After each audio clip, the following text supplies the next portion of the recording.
Hello everyone, welcome to our YouTube channel. ये हमारा 7th class की एनसीईआरटी का चौथा चैप्टर है, जो कि काफ़ी इंपॉर्टेंट चैप्टर है, मुग़ल साम्राज्य।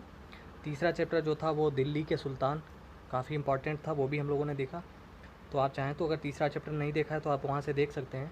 और ये चैप्टर तो मोस्ट इम्पॉर्टेंट है, क्योंकि मुग़ल साम्राज्य, मुग़ल वंश से संबंधित क्वेश्चन एग्ज़ाम में ज़रूर पूछे जाते हैं। तो इसको आप ध्यान से देखिए। हम लोग स्टार्ट कर रहे हैं। मध्यकाल में किसी भी शासक के लिए भारतीय उपमहाद्वीप जैसे बड़े क्षेत्र पर, जहां लोगों एवं संस्कृतियों में इतनी अधिक विविधताएं हों, शासन कर पाना अत्यंत ही कठिन कार्य था। तो कब? मध्यकाल में। अपने पूर्ववर्तियों के विपरीत मुगलों ने एक साम्राज्य की स्थापना की और वह कार्य पूरा किया जो अब तक केवल छोटी अवधियों के लिए ही संभव जान पड़ता था। 16वीं सदी के उत्तरार्ध से इन्होंने दिल्ली और आगरा से अपने राज्य का विस्तार शुरू किया और 17वीं शताब्दी में लगभग संपूर्ण महाद्वीप पर अधिकार प्राप्त कर लिया था। उन्होंने 16वीं सदी के उत्तरार्ध में मतलब 1526 में आप जानते हैं कि बाबर का युद्ध हुआ था पानीपत का। बाबर के साथ में बाबर आया था और 1526 में पानीपत का प्रथम युद्ध हुआ था। इब्राहिम लोदी को परास्त किया था बाबर ने। तो तभी से मुगल वंश की स्थापना हो गई थी। ओके, और बाकी कुछ हम जो है वो आगे इसमें देखेंगे। उन्होंने प्रशासन के ढांचे तथा शासन संबंधी जो विचार लागू किए, वे उनके राज्य के पतन के बाद भी टिके रहे। यह एक ऐसी राजनैतिक धरोहर थी जिसके प्रभाव से उपमहाद्वीप में उनके पश्चात आने वाले शासक अपने को अछूता न रख सके। आज भारत के प्रधानमंत्री स्वतंत्रता दिवस पर मुगल शासकों के निवास स्थान दिल्ली के लाल किले की प्राचीर से राष्ट्र को संबोधित करते हैं। तो लाल किला यह है, शाहजहाँ ने बनवाया था। ओके, लाल बुलवा पत्थर से बना हुआ है। ये भी पूछा जाता है किस पत्थर से बना है। यह है लाल किला का चित्र। मुगल कौन थे, ये बहुत इंपॉर्टेंट है यहाँ पर टॉपिक। मुगल दो महान शासक वंशों के वंशज थे। माता की ओर से वे चीन और मध्य एशिया के मंगोल शासक चंगेज खान, जिसकी मृत्यु 1227 में हुई, के उत्तराधिकारी थे। यानी माता की ओर से किधर से, उनकी माता किस वंश की थी? कह सकते हैं कि चंगेज खां के वंश की थी। और पिता की ओर से वे ईरान तथा इराक एवं वर्तमान तुर्की के शासक तैमूर लंग, जिसकी मृत्यु 1404 में हुई, के वंशज थे। यानी पिता की ओर से तैमूर के वंशज थे और माता की ओर से चंगेज खां के वंशज थे। ये आपको याद रखना है, ये पूछा जाता है एग्जाम में।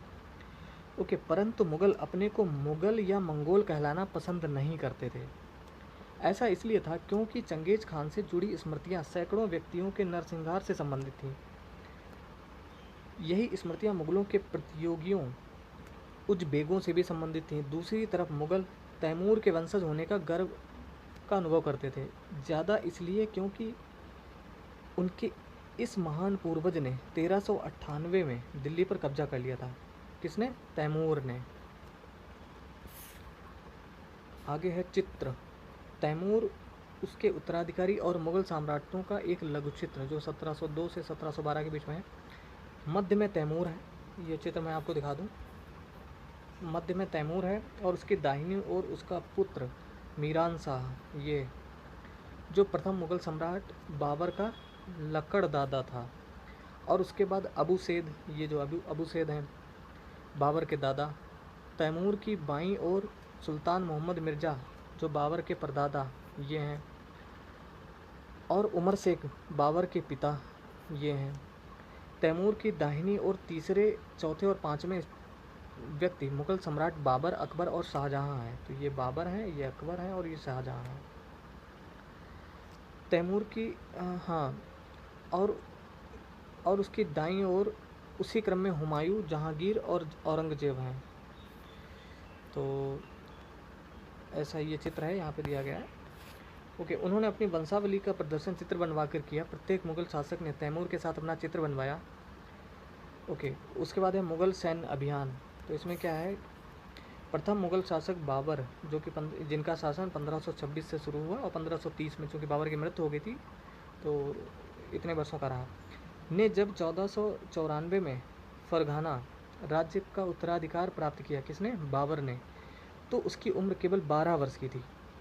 मंगोलों की दूसरी शाखा उज़्बेकों के आक्रमण के कारण उसे अपनी पैतृक गद्दी छोड़नी पड़ी। किसको? बाबर को। अनेक वर्षों तक भटकने के बाद उसने 1504 में काबुल पर कब्जा कर लिया। उसने 1526 में दिल्ली के सुल्तान इब्राहिम लोदी को पानीपत में हराया और दिल्ली और आगरा को अपने कब्जे में कर लिया। फिर तालिका 1 में मुगलों के प्रमुख सैन्य अभियानों को दिखाया गया है, इसे ध्यान से पढ़िए, जो कि हम पढ़ेंगे। क्या आप इस लंबे घटनाक्रम में कोई पुनरावृत्ति ढूंढ सकते हैं? उदाहरण के लिए आप यह गौर करेंगे कि अफ़गान मुगल सत्ता के लिए तात्कालिक खतरा थे। कौन? अफ़गान। मुगलों और अहोम अध्याय 7 में जो देखेंगे, और सिखों जो कि अध्याय 8 और 10 में, एवं मेवाड़ और मारवाड़ के संबंधों पर भी गौर करें। सफ़ाविद ईरान से अकबर और हुमायूं के संबंधों में क्या अंतर था? क्या औरंगजेब के शासन काल में गोलकुंडा और बीजापुर के अधिग्रहण से दक्कन में युद्ध का अंत हो पाया? तो ये सब चीज़ें हम देखेंगे। चित्र 4 यहाँ पे क्या है? 16वीं शताब्दी में युद्धों में तोप और गोलाबारी का पहली बार इस्तेमाल हुआ। देखो, ये यूपीएससी में क्वेश्चन पूछा गया था, शायद 2012 या 14 में पूछा गया था। यहीं से बिल्कुल यही लाइन थी बिल्कुल उस क्वेश्चन की, आईएएस के एग्ज़ाम में। ओके, तो आप देख भी सकते हैं चाहें तो। 16वीं शताब्दी में युद्धों में तोप और गोलाबारी का पहली बार इस्तेमाल किया था। और इस्तेमाल किसने किया था? बाबर ने किया था। बाबर ने इनका पानीपत की पहली लड़ाई में प्रभावी ढंग से प्रयोग किया था। अब है तालिका, जो कि हमें देखनी है। मुगल सम्राट, प्रमुख अभियान और घटनाएं। सबसे पहले बाबर 1526 से 1530 ने 1526 में बाबर के पानीपत के मैदान में इब्राहिम लोदी और उसके अफगान समर्थकों को हराया। किसने? बाबर ने। 1527 में खानवा के राणा सांगा राजपूत राजाओं और उसके समर्थकों को हराया। 1528 में चंदेरी में राजपूतों को हराया। अपनी मृत्यु से पहले दिल्ली और आगरा में मुगल नियंत्रण स्थापित किया। ये बाबर की कहानी हो गई छोटी सी। फिर है हुमायूं, जिनका शासन रहा 1530 से 40 और फिर 1555-56। हुमायूं ने अपने पिता की वसीयत के अनुसार जायदाद का बंटवारा किया। प्रत्येक भाई को एक एक प्रांत मिला। उसके भाई मिर्जा कामरान की महत्वाकांक्षाओं के कारण हुमायूं अपने अफगान प्रतिद्वंदियों के सामने फीका पड़ गया। शेर खान ने हुमायूं को 2 बार हराया। 1500 शेर खान यानी शेरशाह सूरी की बात की जा रही है। 2 बार हराया, 1539 में चौसा में और 1540 में कन्नौज में। इन पराजयों ने उसे ईरान की ओर भागने को बाध्य किया। किसको? हुमायूं को। ईरान में हुमायूं ने सफ़ाविद शाह की मदद ली। उसने 1555 में दिल्ली पर पुनः कब्जा कर लिया, परंतु उससे अगले वर्ष इस इमारत में एक दुर्घटना में उसकी मृत्यु हो गई। इस इमारत में जो यहाँ पे बनी है चित्र में, ये जो आप देख सकते हैं। इसके बाद है अकबर, जिनका शासन 1556 से लेकर 1605 तक रहा, यानी काफ़ी लंबा, आप कह सकते हैं लगभग 50 वर्ष का। 13 वर्ष की अल्पायु में अकबर सम्राट बना। उसके शासनकाल को 3 अवधियों में विभाजित किया जा सकता है। 1556 और 1570 के मध्य अकबर अपने संरक्षक बैरम खां और अपने घरेलू कर्मचारियों से स्वतंत्र हो गया। उसने सूरी और अन्य अफगानों, निकटवर्ती राज्यों मालवा और गोंडवाना तथा अपने सौतेले भाई मिर्जा हाकिम और उज़्बेकों के विद्रोहों को दबाने के लिए सैन्य अभियान चलाए। 1568 में सिसोदियों की राजधानी चित्तौड़ और 1569 में रणथंभौर पर कब्जा कर लिया। दूसरा है 1570 और 1585 के मध्य गुजरात के विरुद्ध सैन्य अभियान हुए। इन अभियानों के पश्चात उसने पूर्व में बिहार, बंगाल और उड़ीसा में अभियान चलाए, जिन्हें 1579-80 में मिर्जा हाकिम के पक्ष में हुए विद्रोह ने और जटिल कर दिया।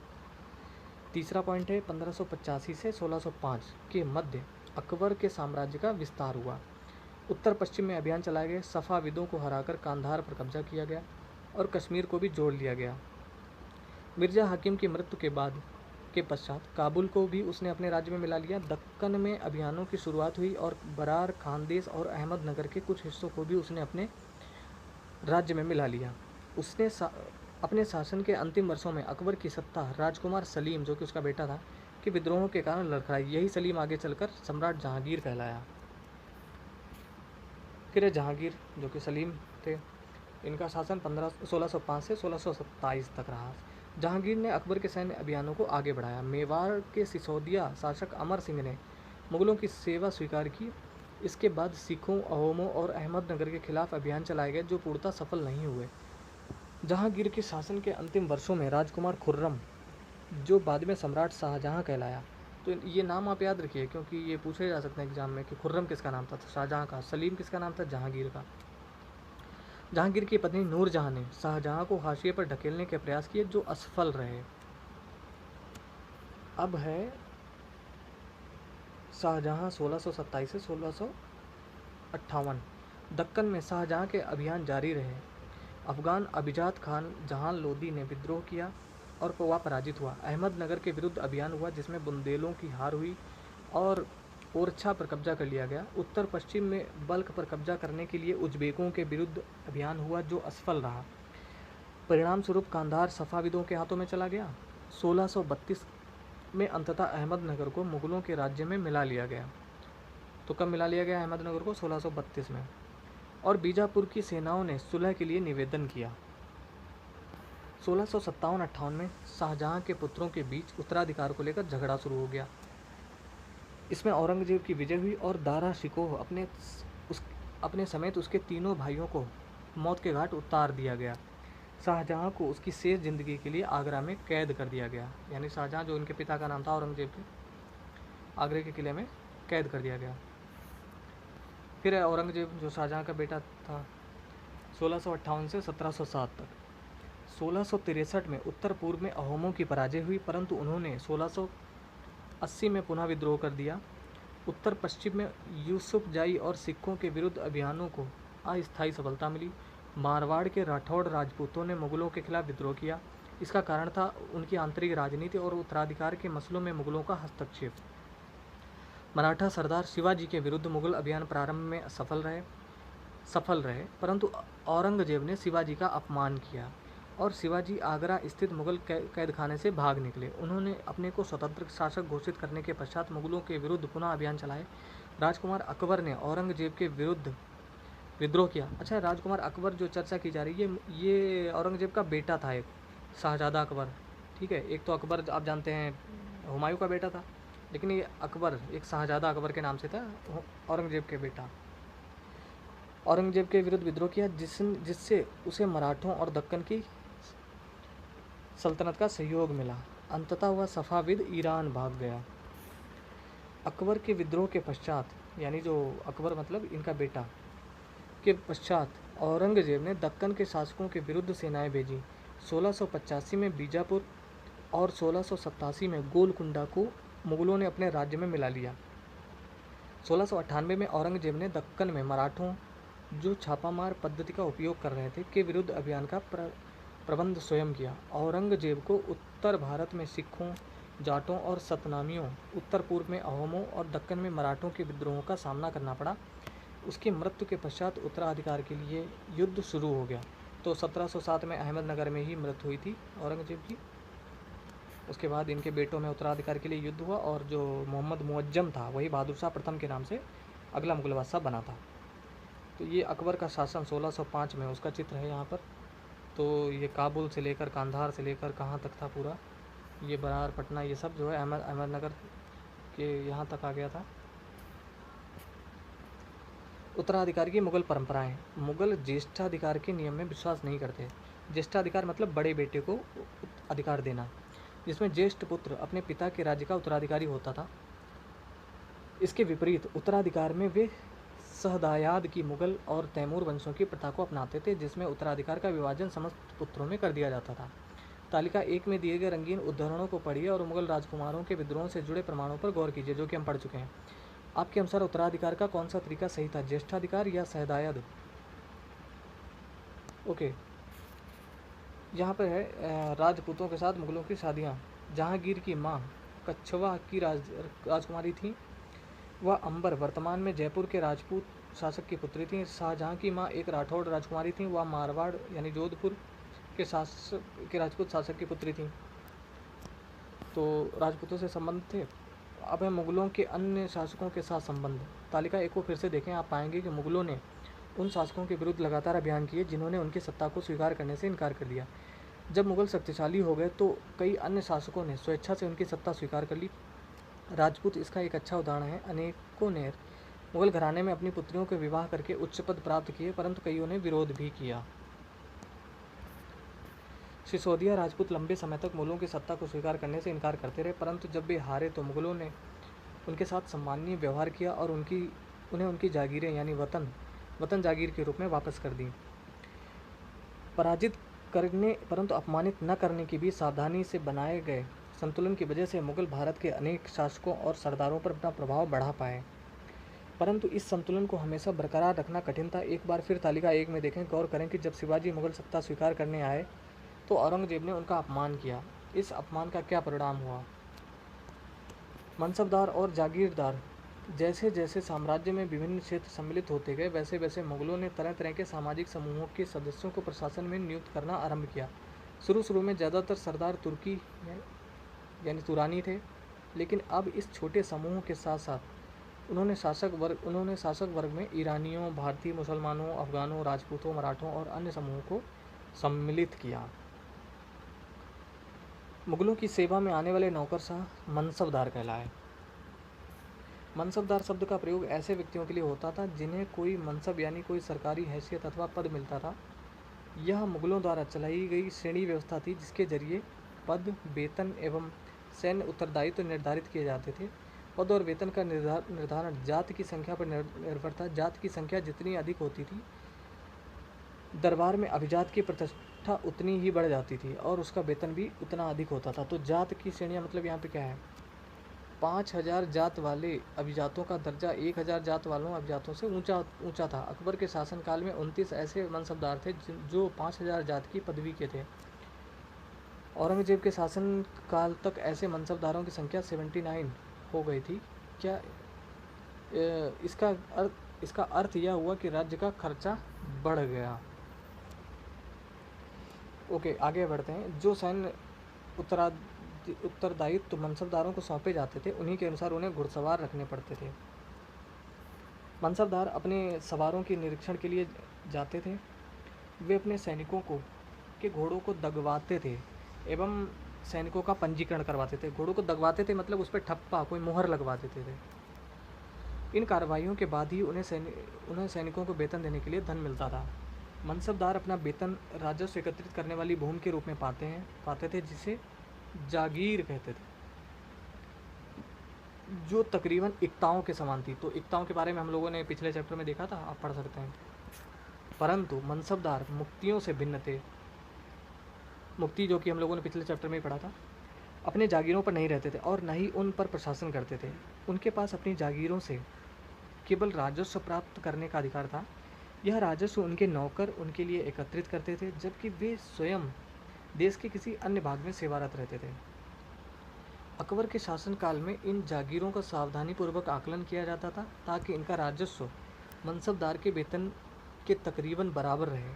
औरंगजेब के शासनकाल तक पहुँचते पहुँचते स्थिति बदल गई। अब प्राप्त राजस्व मनसबदार के वेतन से बहुत कम था। मनसबदारों की संख्या में भी अत्यधिक वृद्धि हुई, जिसके कारण उन्हें जागीर मिलने से पहले एक लंबा इंतजार करना पड़ता था। इन सभी कारणों से जागीरों की संख्या में कमी हो गई। फलस्वरूप कई जागीरदार जागीर रहने पर यह कोशिश करते थे कि वे जितना राजस्व वसूल कर सकें कर लें। अपने शासनकाल के अंतिम वर्षों में औरंगजेब इन परिवर्तनों पर नियंत्रण नहीं रख पाया। इस कारण किसानों को अत्यधिक मुसीबतों का सामना करना पड़ा। ओके, अब ये मनसबदारों को यहाँ पे दिखाया गया चित्र। अपने सवारों के साथ एक मनसबदार अभियान पर। यह है मनसबदार जो घोड़े पे बैठे हुए हैं। चित्र 6 जो कि नीचे है, शाहजहाँ के राजकाल में एक लघु चित्र। यहाँ जहांगीर के समय के भ्रष्टाचार को दिखाया गया। भ्रष्ट अफसर रिश्वत लेते हुए, एक कर अधिकारी गरीब किसानों को सजा देते हुए। तो ये सब यहाँ पे दिखाया गया। अब है जब्त और जमींदार। मुगलों की आमदनी का प्रमुख साधन किसानों की उपज से मिलने वाला राजस्व था। अधिकतर स्थानों पर किसान ग्रामीण कुलीनों यानी कि मुखिया या स्थानीय सरदारों के माध्यम से राजस्व देते थे। समस्त मध्यस्थों के लिए, चाहे वे स्थानीय ग्राम के मुखिया हों या फिर शक्तिशाली सरदार हों, मुगल एक ही शब्द जमींदार का प्रयोग करते थे। अकबर के राजस्व मंत्री टोडरमल ने, इनका नाम क्या था, टोडरमल, जो कि राजस्व मंत्री थे, ने 10 साल यानी 1570 से 80 तक की कालावधि के लिए कृषि की पैदावार, कीमतों और कृषि भूमि का सावधानीपूर्वक सर्वेक्षण किया। इन आंकड़ों के आधार पर प्रत्येक फसल पर नकद के रूप में कर यानी राजस्व निश्चित कर दिया गया। प्रत्येक सूबा प्रांत को कहते थे को राजस्व मंडलों में बांट दिया गया, यानी सूबे को, प्रांत को राजस्व मंडलों में बांट दिया गया और प्रत्येक की हर फसल के लिए राजस्व की दर की अलग सूची बनवाई गई। राजस्व प्राप्त करने की इस व्यवस्था को जब्त कहा जाता था। जब्त किसे कहा जाता था? राजस्व प्राप्त करने की इस व्यवस्था को। यह व्यवस्था उन स्थानों पर प्रचलित थी जहाँ पर मुगल प्रशासनिक अधिकारी भूमि का निरीक्षण कर सकते थे और सावधानीपूर्वक उनका हिसाब रख सकते थे। ऐसा निरीक्षण गुजरात और बंगाल जैसे प्रांतों में संभव नहीं हो पाया। कुछ क्षेत्रों में जमींदार इतने शक्तिशाली थे कि मुगल प्रशासकों द्वारा शोषण किए जाने की स्थिति में वे विद्रोह कर सकते थे। कभी कभी एक ही जाति के जमींदारों और किसान मुगल सत्ता के खिलाफ मिलकर विद्रोह कर देते थे। 17वीं शताब्दी के आखिर से ऐसे किसान विद्रोहों ने मुगल साम्राज्य के स्थायित्व को चुनौती दी। अब है अकबरनामा और आईने अकबरी, ये बहुत इंपॉर्टेंट है। अकबर ने अपने करीबी मित्र और दरबारी अबुल फजल को आदेश दिया कि वह उनके शासनकाल का इतिहास लिखें। अबुल फजल ने यह इतिहास 3 जिल्दों में लिखा और इसका शीर्षक है अकबरनामा। पहली जिल्द में अकबर के पूर्वजों का बयान है और दूसरी अकबर के शासनकाल की घटनाओं का विवरण देती है। तीसरी जिल्द आईने अकबरी है। इसमें अकबर के प्रशासन, घराने, सेना, राजस्व और साम्राज्य के भूगोल का ब्यौरा मिलता है। इसमें समकालीन भारत के लोगों की परंपराओं और संस्कृतियों का भी विस्तृत वर्णन है। आईने अकबरी का सबसे रोचक आयाम है विविध प्रकार की चीज़ों, फसलों, पैदावार, कीमतों, मजदूरी और राजस्व का सांख्यिकीय विवरण। यहाँ पे चित्र दिया गया। अबुल फजल से अकबरनामा लेते हुए अकबर की नीतियाँ नज़दीक से एक नज़र। प्रशासन के मुख्य अभिलक्षण अकबर ने निर्धारित किए थे और इसका विस्तृत वर्णन अबुल फजल की अकबरनामा विशेषकर आईने अकबरी में मिलता है। अबुल फजल के अनुसार साम्राज्य कई प्रांतों में बटा हुआ था जिन्हें सूबा कहा जाता था। सूबों के प्रशासक सूबेदार कहलाते थे, जो राजनीतिक तथा सैनिक दोनों प्रकार के कार्यों का निर्वाह करते थे। मतलब सैनिक भी होते थे और राजनीतिक भी, मतलब सत्ता भी उनकी होती थी। प्रत्येक प्रांत में एक वित्तीय अधिकारी भी होता था जो दीवान कहलाता था। तो ये शब्द आप याद रखिए क्योंकि एग्जाम में सीधे यही पूछा जाता है कि दीवान का तात्पर्य क्या था मुगल साम्राज्य में। तो एक वित्तीय अधिकारी को दीवान कहा जाता था। ओके, कानून और व्यवस्था बनाए रखने के लिए सूबेदारों को अन्य अफसरों का सहयोग प्राप्त था, जैसे कि बख्शी जो सैनिक वेतनाधिकारी होता था। सदर, एक धार्मिक और धर्मार्थ किए जाने वाले कार्यों का मंत्री, उसको सदर कहते थे। फौजदार सेना नायक को कहते थे और कोतवाल नगर का पुलिस अधिकारी होता था। ओके, अब यहाँ पर है जहांगीर के दरबार पर नूरजहां का प्रभाव। यहाँ पर नूरजहां का फरमान लिखा हुआ है। मेहरुन्निसा ने, इन्हीं का नाम था, नूरजहां ने 1611 में जहांगीर से विवाह किया और उसे नूरजहां का खिताब मिला। नूरजहां हमेशा जहांगीर के प्रति अत्यधिक वफादार रहीं और उसको समय समय पर सहयोग देती रहीं। नूरजहां के सम्मान में जहांगीर ने चांदी के सिक्के जारी किए, जिसमें एक ओर उसके स्वयं के खिताब उत्कीर्ण थे और दूसरी ओर यह वाक्य था, जो वाक्य ये है, रानी बेगम नूरजहां के नाम से गढ़ा हुआ। बाईं ओर दिया गया दस्तावेज नूरजहां द्वारा जारी किया गया आदेश फरमान है, जो कि ये है। चौकोर मोहर बताती है उदात्त और महान महारानी नूरजहां पातशाह बेगम का आदेश। ये जो मोहर लगी हुई है, गोल मोहर के अनुसार, ये चौकोर है और एक गोल मोहर के अनुसार शाह जहांगीर के प्रताप से महारानी चंद्रमा जैसी वैभवशाली बन गई। हम कामना करते हैं कि नूरजहां पातशाह इस युग की सर्वोत्तम महिला बने। फिर उसके है मतान्धता, ऐसी व्याख्या या कथन जिसे अधिकार पूर्ण कहकर यह आशा की जाए कि उस पर बिना कोई प्रश्न उठाए उसे स्वीकार कर लिया जाए, उसको कहते हैं मतान्धता। अकबर के अभिजात बड़ी सेनाओं का संचालन करते थे और बड़ी मात्रा में वे राजस्व खर्च कर सकते थे। अभिजात मतलब जो उच्च वर्ग के लोग होते थे अकबर के दरबार में या अकबर के साम्राज्य में। जब तक वे वफादार रहे, साम्राज्य का कार्य सफलतापूर्वक चलता रहा, परंतु 17वीं सदी के अंत तक कई अभिजातों ने अपने अपने स्वतंत्र ताने बाने बुन लिए थे। साम्राज्य के प्रति उनकी वफादारी उनके निजी हितों के कारण कमज़ोर पड़ गई थी। 1570 में अकबर जब फतेहपुर सीकरी में था तो उसने उलेमा, ब्राह्मणों, जेसुइट पादरियों जो कि रोमन कैथोलिक थे और जरथुस्त भी मिलता है कहीं लिखा, धर्म के अनुयायियों के साथ धर्म के मामलों पर चर्चा शुरू की।